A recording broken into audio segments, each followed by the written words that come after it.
اعوذ باللہ من الشیطان الرجیم بسم اللہ الرحمن الرحیم تبت یدا ابی لہب وتب تبت یدا ابی لہب وتب۔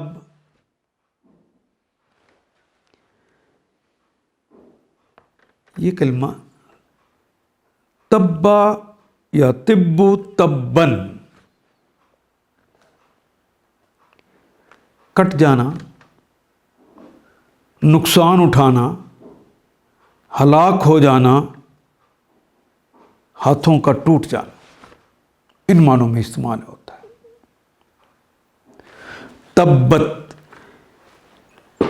اصل میں کلمہ تو تبا ہی تھا، لیکن تا جو لگ گئی ہے آخر پہ، وہ ید کی جگہ ید کہتے ہیں ہاتھ کو، اور دو آگے یدا دو کی، اس کے لیے ہاتھوں کو مؤنث کرنے کے لیے یہاں پہ تا آ گئی۔ تبت ٹوٹ گئے، یدا دونوں ہاتھ، ید کہتے ہیں ہاتھ کو، ایک الف یا الف نون یا نون کا اضافہ ہو جائے تو ہم نے پڑھا تھا یہ تثنیہ ہوتا ہے، مثنیٰ ہوتا ہے، عدد میں دو کی علامت ہوتا ہے۔ ید ہاتھ کو، یدا دونوں ہاتھ، ٹوٹ گئے دونوں ہاتھ ابی لہب، ابی باپ، ابی کہتے ہیں باپ کو بھی اور ابی کہتے ہیں والے کو بھی۔ لہب، یہ ایک تو ان کا نام تھا ابو لہب، کیونکہ چہرہ چمکتا ہوا سرخ و سفید تھا تو لوگ انہیں شعلے والا لہب کہتے تھے۔ تبت یدا ابی لہب، ٹوٹ گئے ابو لہب کے ہاتھ، وتب، اور وہ نامراد ہو گیا۔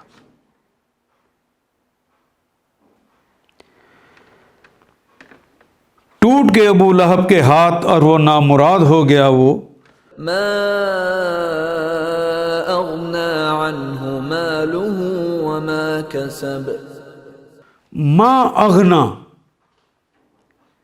ما نہیں، ما نافیہ آتا ہے، ما جو کے معنوں میں بھی آتا ہے، ما کیا کے معنوں میں بھی آتا ہے، ما کتنا کے معنوں میں بھی آتا ہے، لیکن جو ٹھیک ترجمہ کریں گے تو اردو تب قبول کرے گا، ورنہ جملہ ہی نہیں بنے گا۔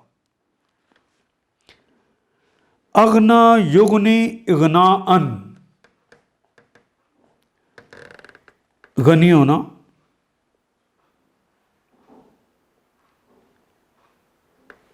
ما اغنا نہیں غنی کیا، انہو اس سے، یعنی ابو لہب سے غنی نہیں کیا، مالہ اس کے مال نے،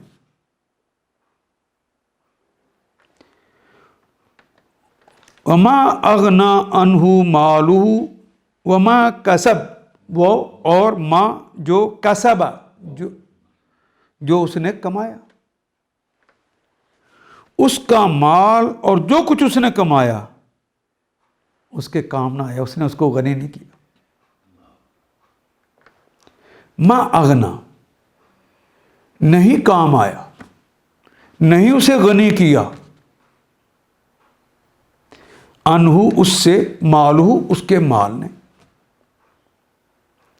وما کسب جو اس نے کمایا۔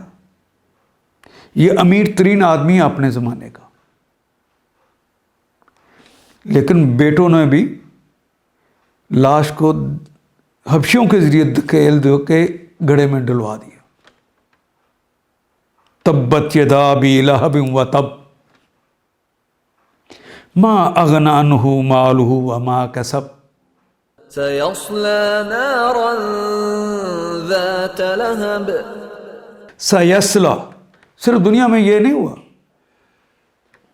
سلا یسلی سلین، آگ میں داخل ہو جانا، اور آگ پہ بھوننے کے لیے بھی یہ کلمہ استعمال ہوتا ہے۔ جب نار کا کلمہ الگ آ گیا تو یہ آگ پر بھونا جائے گا۔ سین مستقبل میں چند دن کے بعد ہی بدر کی لڑائی کے بعد مارا گیا. نارن آگ میں بھونا جائے گا، ذات لہب ذات والی، لہب شعلہ والی آگ کے اندر اسے بھونا جائے گا. ضرور وہ شعلہ زن آگ میں ڈال دیا جائے گا. وامرأته حمالة الحطب. وامرأته، امرأة کہتے ہیں ویسے تو عورت کو، یہاں اس سے مراد اس کی عورت یعنی اس کی بیوی. وامرأته، اور اس کی بیوی. حمالہ کہتے ہیں اٹھانے والی. حمالۃ الحطب، حطب کہتے ہیں خاردار کانٹے، حطب کہتے ہیں لکڑیوں کو اٹھانے والی. اور اس کے ساتھ اس کی بیوی بھی. اچھا، یہ ایک محاورہ بھی ہے. ایک تو اس کے معنی ہے جو خاردار کانٹے بچاتی تھی، تو حدیث میں آتا ہے کہ وہ خاردار کانٹے لا کر حضور کے رستے میں بچھا دیتی تھی. اور ایک کے معنی ایک اور بھی ہیں، حمالۃ الحطب یعنی لکڑیاں اٹھانے والی. وہ اس عورت کو بھی کہتے ہیں جو لگائی بجائی کرتی رہتی ہے. عربی محاورے میں اس کے ایک معنی یہ بھی. تو یہ اپنے شوہر کی طرح نبی اکرم صلی اللہ علیہ وسلم کے خلاف لوگوں کو اٹھاتی رہتی تھی، بھڑکاتی رہتی، جسے اردو میں ہم کہتے ہیں نا بیج مالو، اس طرح کی عورت تھی. حمالۃ الحطب، اور اس کی بیوی بھی لگائی بجائی کرنے والی. فی جیدہا حبل من مسد. فی جیدہا، فی میں جید ویسے تو گردن کو کہتے ہیں، لیکن خاص طور پہ کلمہ جید جو ہے یہ استعمال ہوتا ہے وہ گردن جس کو ہار پہنا کر خوبصورت بنایا گیا ہو. تو اس کے گلے میں خوبصورت ہار ہوتا تھا. کہتے جو حضور کو ستائے گا میں اس کو یہ ہار دوں گی، اس کے اوپر یہ ہار لگا دوں گی. وہ ہار بہت قیمتی تھا. فی جیدہا، اس کی گردن میں ہوگی، اس کی یعنی ابو لہب کی بیوی کی گردن میں ہوگی حبل کہتے ہیں رسی کو، رسی ہوگی. من سے مسادن، مسد کہتے ہیں مضبوط بٹی ہوئی رسی. مسد کہتے ہیں ایسی رسی جو چبھنے والی ہوتی ہے. اہل علم نے بتایا جس طرح مونج کی رسی ہوتی ہے وہ اس کے گلے میں ڈالی جائے گی. اس کی گردن میں مونج کی رسی ہوگی چبھنے والی. جو ساتھ دیں گے اللہ کے رسول کا اور آج کے دائی کا، اللہ ان کے ساتھ ہوگا اور ان کو کامیابیاں اور کامرانیاں. اور جو مخالف ہوں گے وہ ابو لہب کی طرح اس دنیا میں بھی نامراد اور آگے بھی نامراد ہوں گے.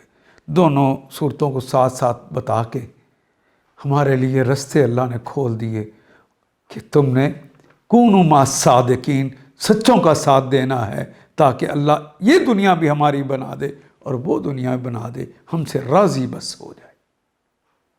اگر اس کے برعکس رستہ ہوگا تو ابو لہب کے رستے پہ چل پڑیں گے.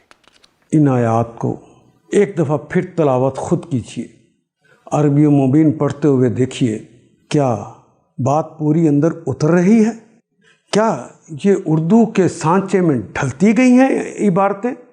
اگر بات سمجھ آنی شروع ہو گئی تو الحمدللہ یہی ہمارا ہدف ہے اور یہ ہدف پورا ہو گیا. اللہ میرا اور آپ کا حامی و ناصر. الف لام